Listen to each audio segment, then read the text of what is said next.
Happy Monday, and welcome back to the Lorden Arts channel. I'm John Lorden. Thank you so much for spending some time with me here today. Of course, Case Cracked is the show where we look into a mystery and what are the critical pieces that help solve that mystery. Now, today's story hits on one of the biggest fears that families have when a loved one goes missing: trafficking. Today's episode is called Where is Ricardus?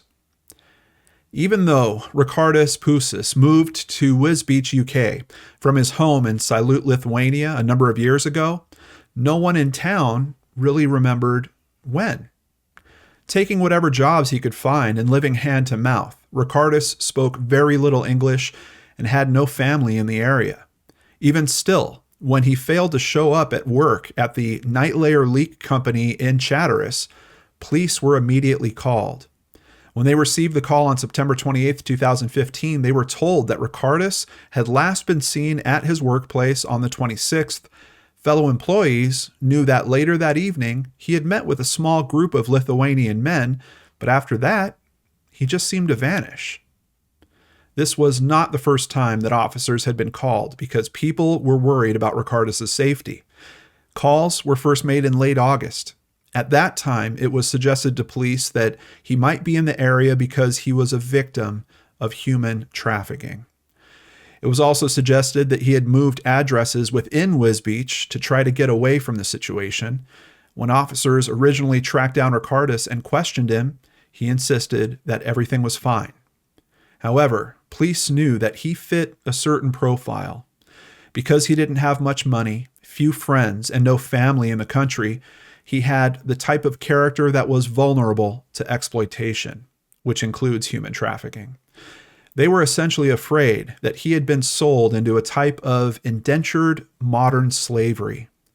The Cambridge Constabulary provides a web page that gives a more up-to-date definition of modern slavery. It includes sex exploitation, enforced labor, domestic servitude, organ harvesting, and what is called criminal exploitation. In these cases, quote, victims are often enticed by their traffickers by the promise of work and a better life. They are usually provided with accommodations, but a debt bondage is often imposed, where the trafficker makes the victim pay for the cost of their living, which is often set at an extortionate rate, meaning the victim is forced to commit crimes as a way of repayment. In November of 2015, police decided to launch an investigation into Ricardus' disappearance. On the 17th, his identity card was found in a dog park in Wisbech near Cannon Street. Unfortunately, no other trace of Ricardus was found.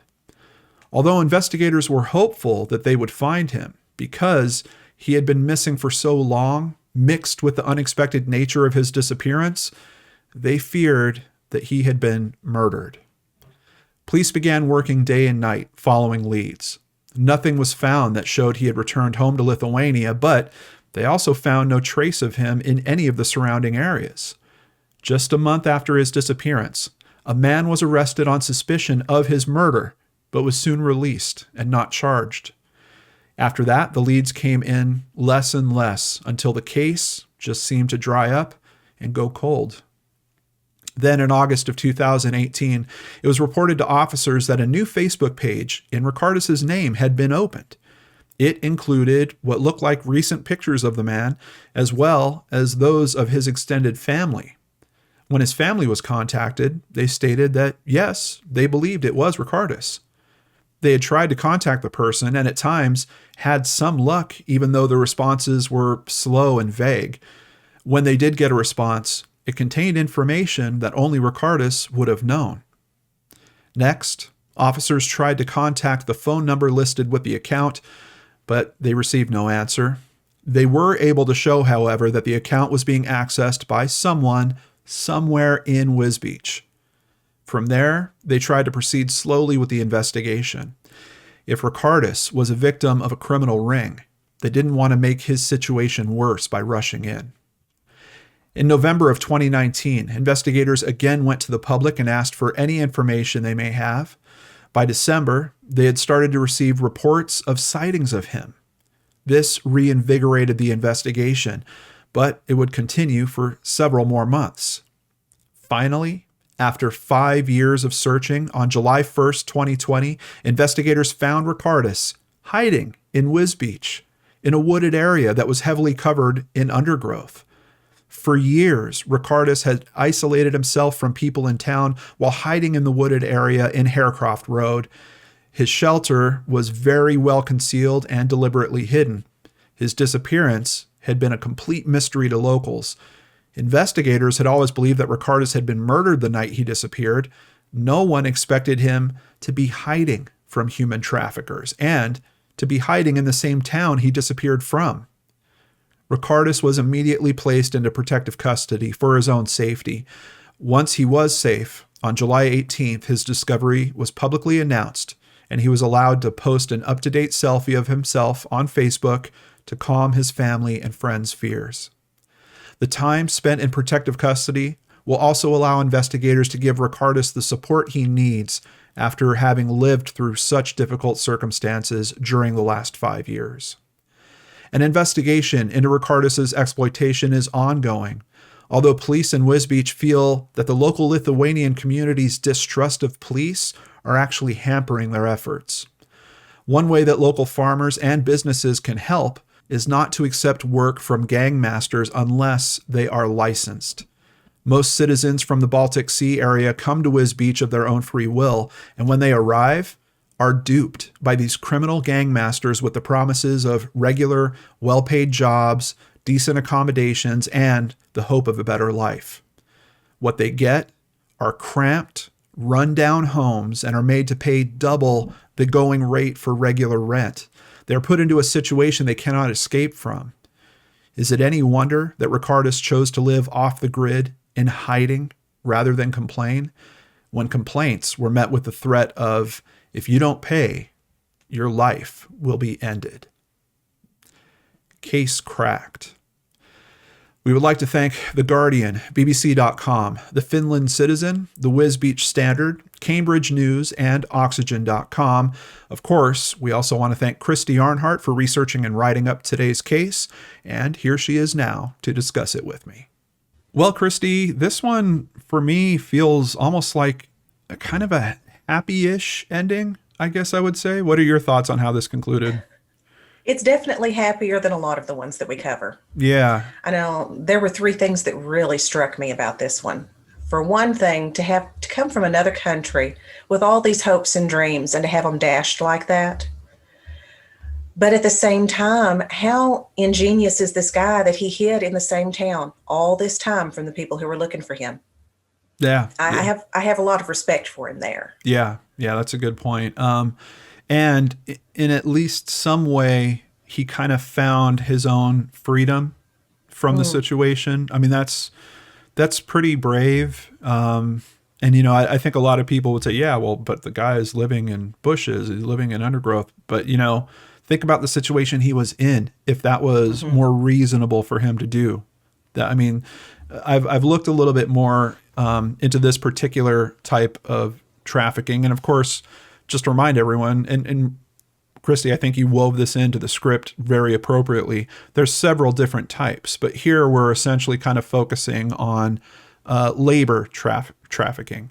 There is a website called humantraffickinghotline.org.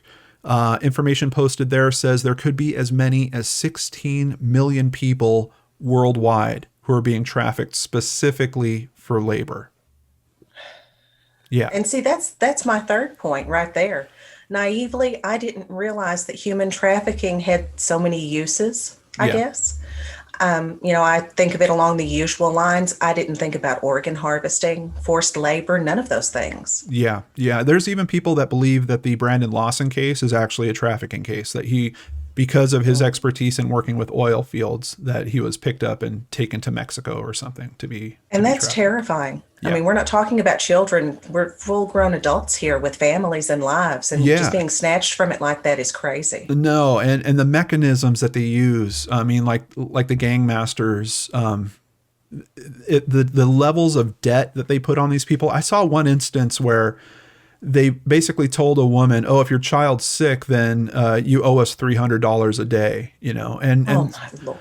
Some of these people are earning as little in that area in particular as little as £1 a week for the labor that they're giving for a full week of work. And then, of course, you've got the gangmasters with, oh, you're going to stay in this apartment that we've put up for you, so you're going to owe us for that.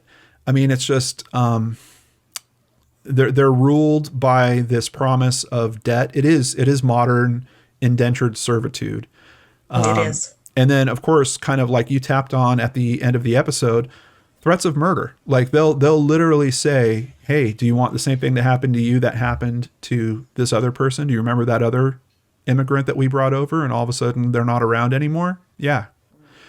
It's really, really terrible. Of course, with trafficking and all the different variations of it, one of the things I'm most proud of is that we got on board so early in the history of this channel with supporting Destiny Rescue. We still support Destiny Rescue.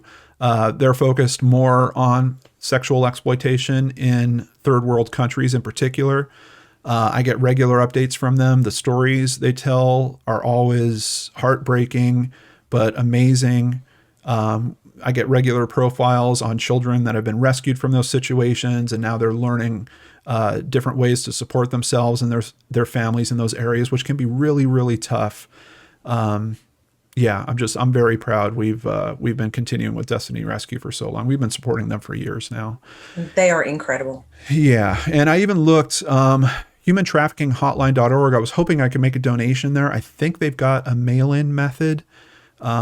But it's kind of weird, mailing internationally. I'm going to have to see if there's something I can do. But in particular, they're focused on this type of trafficking and the story that we're covering today. So I was hoping to be able to make a donation to them. I'm going to still work on that and see if I can. One other thing you touched on, Christy, that I just wanted to kind of run by you is the challenges of investigators and police working with immigrant populations. And I'm not even sure, did you get a gist of, are they legally in the country or are they illegally in the country in that case? It never really did specify, and I think it's probably both. Yeah.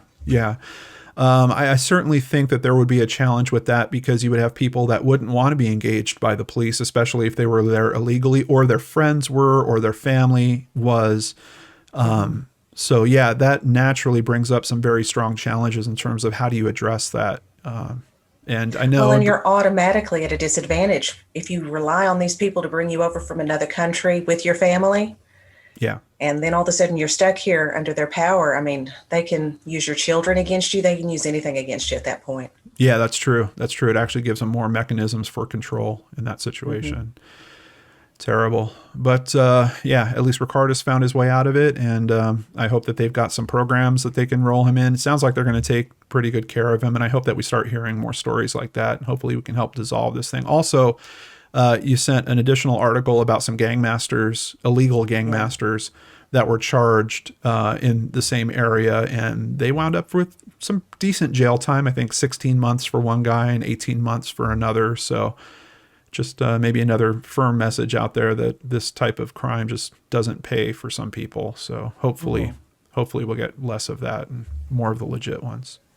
Yeah, hopefully the sentences will start to get longer too. Yeah, absolutely. All right. Well, thank you so much, Christy. We appreciate you. And we have some other people to thank right now. Thank you, PayPal supporters Michael Park, Kelly Joe from I Am Me, and Rita Maria Wanninger. If you'd like to support the channel, please visit lordandarts.com. There you can sign up for PayPal, sign up for Patreon, or buy merchandise, including our new Case Cracked shirt that includes the name of our recently added co-host. All of it keeps us here with limited commercials, so we really appreciate your support. Remember, you can get another Lord and Arts story every week on the Seriously Mysterious podcast. A new episode is coming tomorrow at 8 a.m. Central and every Tuesday after that. Visit seriouslymysterious.com and subscribe on your favorite podcatchers. Or I'll see you again here on YouTube on Wednesday with a new episode of Searchlight right here on the Lord and Arts channel.